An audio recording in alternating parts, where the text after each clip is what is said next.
This weekend, we find ourselves at the Central Oregon coast.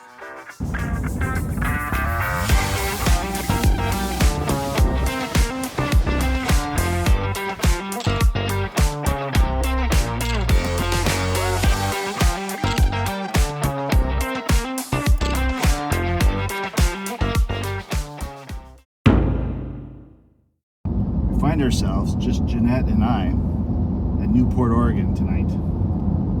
We got here just before sunset. We're starving to death, but the weather forecast says this might be our only good night for a sunset. So we made the decision to push through with our hunger and go down and get the Yaquina Bay Bridge. We're going to try to get it at sunset. I know it's a very overly taken photo, but we're going to give it a shot and see what our sunset's like.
Okay, sunsets are a gamble. You just never know if you're going to have color or if it's going to be gray. And we're actually past sunset now, and there's just no color came, so not much I can do about that. But I'm enjoying all the interesting things around here to take photographs of.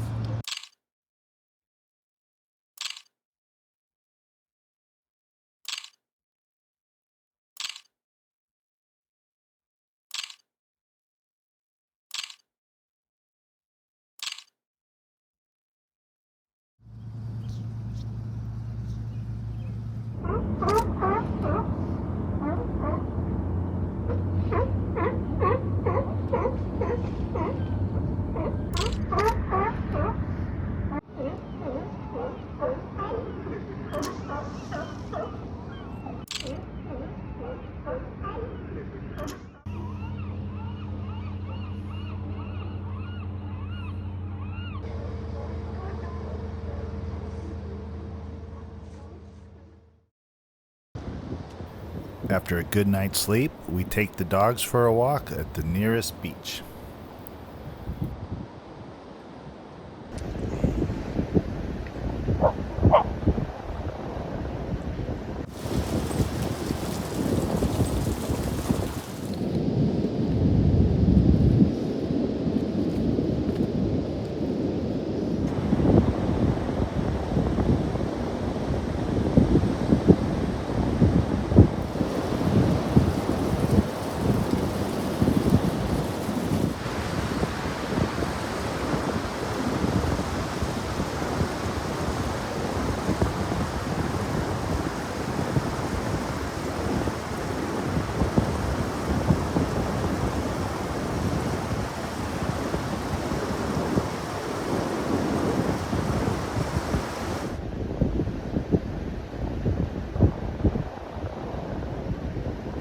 What Jeannette just found. It's a mollusk of some kind that's fossilized. It's actually part of the rock.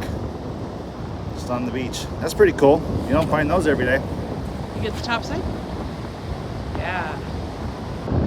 Someone made a nice sandcastle. Here's the situation. This weekend, Sam got invited for a great weekend with his buddies, the Great Wolf Lodge. So he's off having the time of his life. And by coincidence, Sophie has a leadership workshop where she's down at Oregon State University doing tsunami structure research, part of a 4-H leadership thing that she's involved in. So we brought her down to the Central Oregon coast so she can do that. And Jeannette and I are using this free time to explore the area and just have some time with just the two of us. And I'm, of course, taking advantage of my hobby.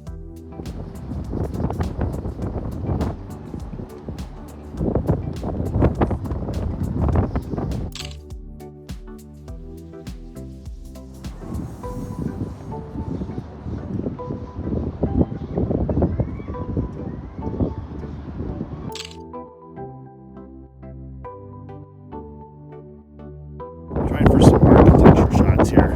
It's the middle of the day, so that's all I can do.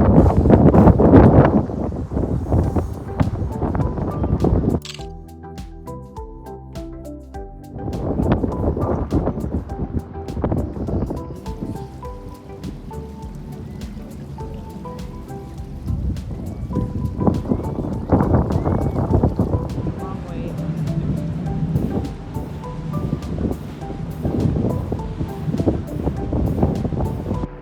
It was time for a change of scenery, and the dogs needed a run too, so we moved north of town. We're at some tide pools north of Yaquina Head.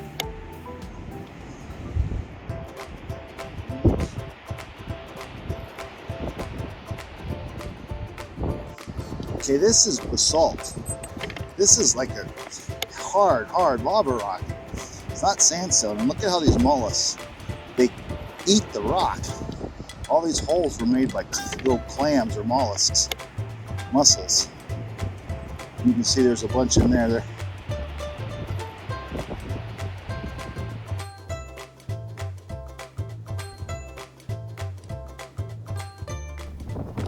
At last we headed up to an old collapsed sea cave called the Devil's Punchbowl. Now we were very careful about the time that we arrived here.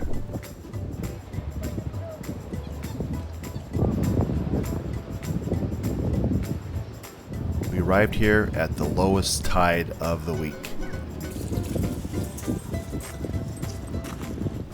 I've been to the Punchbowl many times, and it's always been a goal of mine to arrive sometime with an extremely low tide, and I was able to get inside the Punchbowl.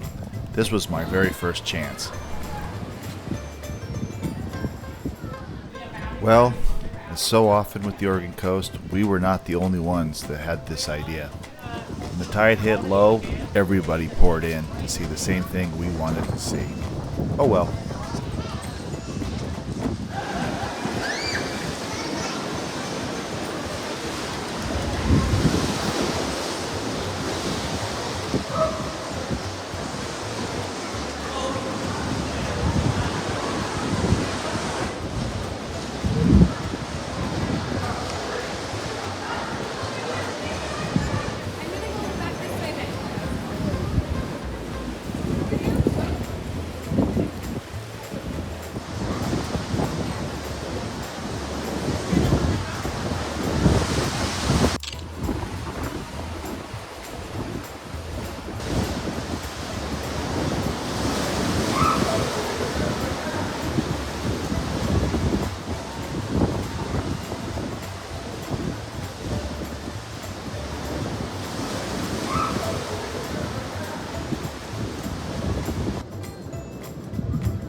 After finally having been inside the Devil's Punchbowl, it was time to move on. We soon found ourselves north at Cape Foulweather. Captain Cook passed this point in 1778, and the winds were blowing like 100 miles an hour, which is not uncommon, so he named this Cape Foulweather.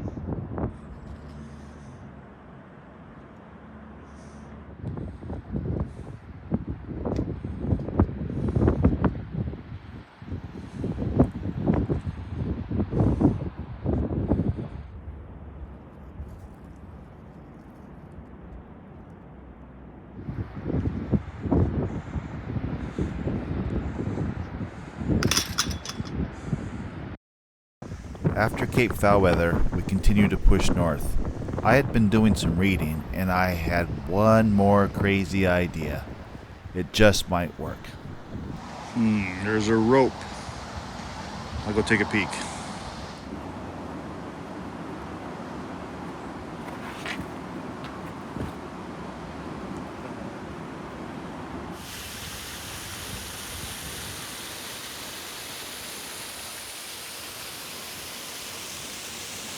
Jeannette and I right now, we've been in Boiler Bay, north of Depot Bay, looking for a steam engine boiler in the ocean at low tide. I was reading about it last night, and in 1910, from what I was reading, the J. Marhoffer was a wooden schooner traveling from California up to Astoria, Oregon. In the middle of the night, the main chief engineer went to bed and was asleep, and his assistant was trying to be very helpful, and he had a blowtorch earlier in the day that wasn't working very well. So he was trying to make it work. He overpressurized it. It exploded and threw burning oil all over the engine room. He was able to get out, but now the engine room was in fire and engulfed in flames, and the boiler or the steam engine was run away. They couldn't get in there to shut it off, and so it was just getting heat, more steam, more power. They were out of control. The captain now had a tough choice to make, and that was be burned alive on his burning ship, or abandon ship, or to explode with the boiler. He chose to abandon ship, so at full speed, they tried to lower the first lifeboat in the water with 2 men, and it hit the water and it capsized.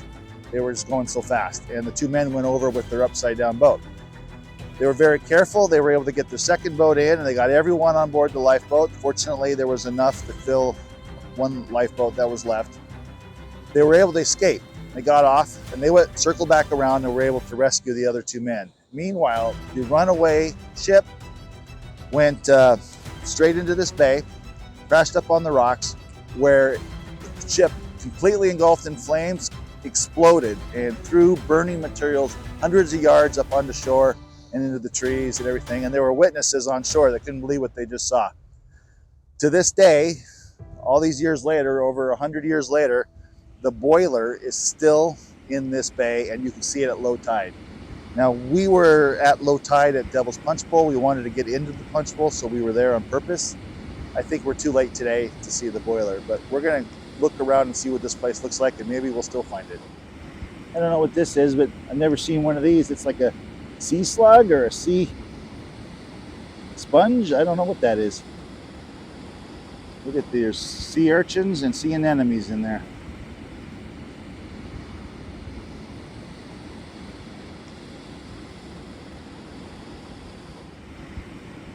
Oh, hey, I was wrong. We finally found it. There it is. There's the boiler. Well, I was wrong. Our persistence paid off. We had to go around the corner, and there it was. I almost called it quits too soon. Pretty big. It's bigger than an SUV.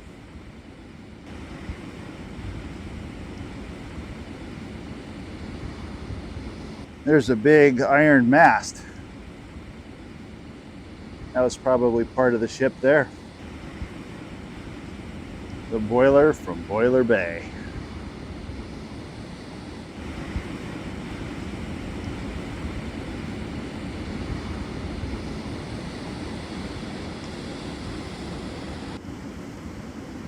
After spending some time searching for shipwreck artifacts, we thought we'd better head back out.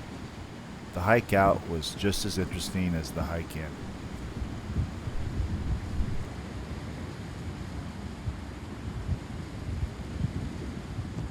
Okay, I find myself on the beach tonight. We scouted out a good spot earlier today when we were playing around with the dogs, and I'm trying to get Yaquina Head Lighthouse and some rocks at sunset. I scoped this out earlier, and I really wanted to be out there farther, but the tide came in and took away my best rocks, but I'm still trying to make it work. Anyway, I am out here. Jeannette is knitting in the truck. It's a little cold. I didn't want to ask her to come out and join me in the cold, but I'm going to try to get some long exposures of the waves at sunset. That's my goal. I'm going to give that a shot.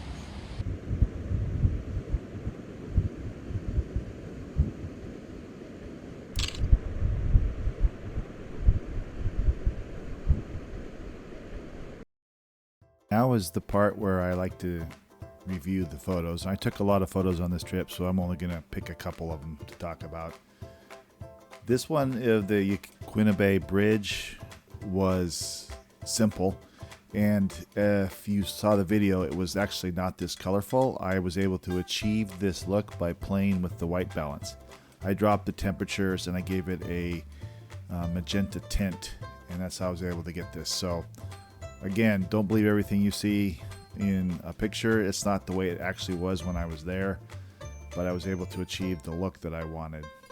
Now this is just a picture of underneath the fishing pier, the public fishing pier at Newport.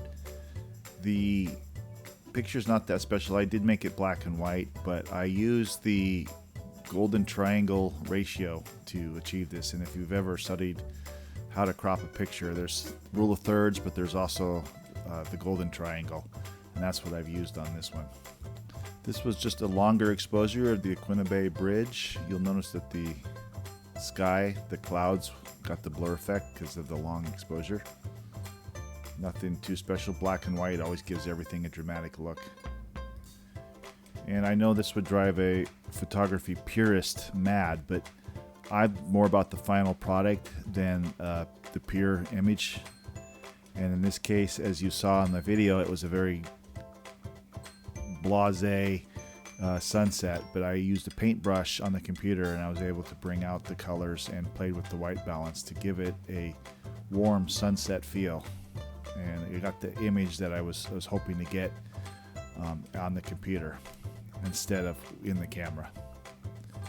But that's one of the things that I like to do, is I learned a lot about post-processing and developing, and it's really not much different than the tricks old-time photographer learned in the darkroom. Ansel Adams was famous for dodging and burning and making the image just the way he wanted it. That's kind of what I've done here. And that's really all I had for this particular trip. It was a short weekend. We had a very successful time. The kids had a blast, and I had a great time with just my wife and I. Thanks for checking in.